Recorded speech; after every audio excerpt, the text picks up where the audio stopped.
Hi అండి, అందరికీ నమస్తే. మీరు కనుక మన ఛానల్ని ఫస్ట్ టైం చూస్తున్నట్లయితే కనుక మన ఛానల్ సబ్స్క్రైబ్ చేసుకోండి. అంతేకాదు పక్కనే ఉన్న బెల్ ఐకాన్ కూడా యాక్టివేట్ చేసుకోండి. ఫ్రెండ్స్, రేషన్ కార్డు కోసం తెలంగాణలో ఈ మీ సేవలకి వెళ్ళి అప్లై చేస్తున్నారు కదా, దయచేసి వాళ్ళందరికీ కూడా ఒక చిన్న అప్డేట్ అయితే చెప్తానండి. దయచేసి ఈ వీడియో ఎక్కడ స్కిప్ చేయకుండా లాస్ట్ వరకు చూడండి. ఇది చాలా ఇంపార్టెంట్ అండి. తెలంగాణలో మీ సేవలో రేషన్ కార్డు కోసం అప్లై చేసుకుంటున్న వారందరూ దయచేసి ఈ పొరపాట్లు అయితే చేయొద్దండి. మీరు ఆల్రెడీ ప్రజాపాలనలో అప్లై చేసి ఉంటే మళ్ళీ అప్లై చేయనవసరం లేదు. ఆల్రెడీ మీ అప్లికేషన్స్ అన్నీ కూడా ఎంటర్ చేసేసే ఉంటారండి. మళ్ళీ మీరు అప్లై చేస్తే అది రిజెక్ట్ అయ్యే అవకాశం కూడా ఉంటుంది ఎక్కువ శాతం.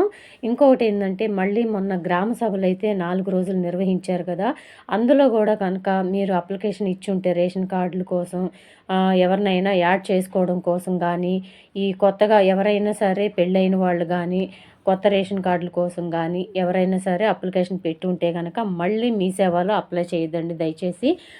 ఇది మీకోసమే చెప్తున్నాను. మనకు వచ్చిన అప్డేట్ ప్రకారం మళ్ళీ మీరు అప్లై చేస్తే, ఇట్లా రిపీటెడ్గా అప్లై చేస్తే మాత్రం మీ అప్లికేషన్ని రిజెక్ట్ చేసే అవకాశం అయితే ఉంటుందండి ఎక్కువ శాతం.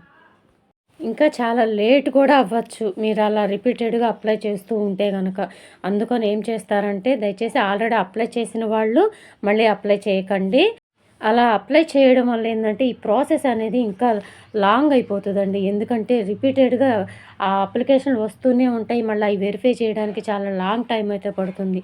దయచేసి అధికారుల నుంచి వచ్చిన అప్డేట్ అండి ఇది. ఒకసారి కనుక మీరు ప్రజాపాలనలో కానీ, గ్రామ సభల ద్వారా కానీ అప్లికేషన్లు పెట్టి ఉంటే కనుక మళ్ళీ మీరు అప్లై చేయాల్సిన అవసరం లేదు.